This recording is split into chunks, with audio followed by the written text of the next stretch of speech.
আসসালামু আলাইকুম এভরিওয়ান, সবাই কেমন আছেন? আশা করি সবাই ভালো আছেন। তো আজকে আপনাদের সাথে একটা কথা শেয়ার করতে আসলাম।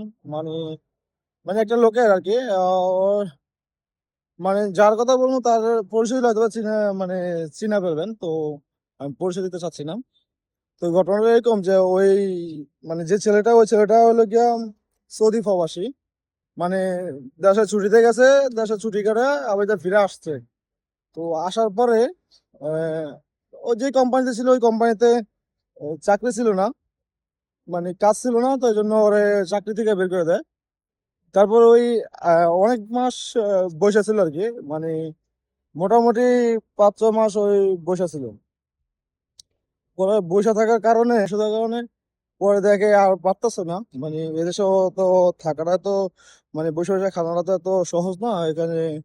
মোটামুটি 700-800 রিয়াল এক একটা লোকের খরচ হয়ে যা বাংলা প্রায় আপনার 25-26 হাজার টাকার মতন, 27 হাজার টাকার মতন এরকম খরচ আছে। খরচ বহন করতে পারে না। পরে দেশে গেছে গা ওই মানে ওই দেশে গেছে, ওই বলছে আর কি বাড়িতে যে ওই দেশে চলে যাবো।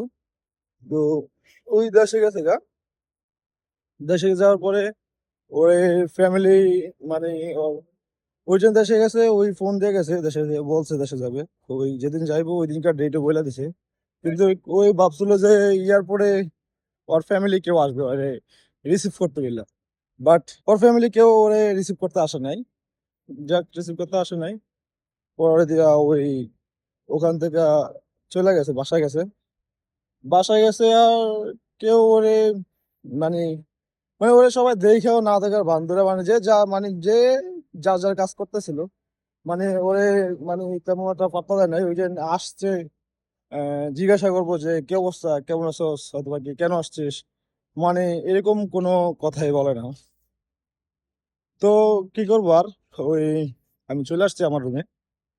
থাকার পরে ও 2 দিন ছিল, 2 দিন ওর ওর সাথে এরকম এরকম ঘটনা ঘটছে, এরকম এরকম মানে কথা বলছে ওর ফ্যামিলি ওরে, যা মানে বলার মতো না। যাই হোক, 2 দিন পরে ওনার ফ্যামিলির থেকে ওই এই এরকম ব্যবহার পাইছে যা ওই আর দেশে থাকতে পারে নাই।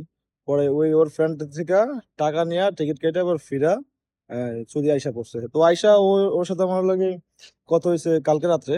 তো ওই আমার এগুলো বললো যে এরকম এরকম বিষয়, এরকম এরকম। আমি ওর জিজ্ঞাসা করছি, তুই তো দেশে গেছিস গা, কইছিস দেশে গিয়ে কিছু একটা করবি, কিন্তু আমি তার ফিরা চলে আসছিস, কারণ কি? পরে বলবো যে দোস্ত এমন এমন আমার রিলেটিভই, আমার পরিচিত আর কি, রিলেটিভ, ভাই বন্ধু আর কি।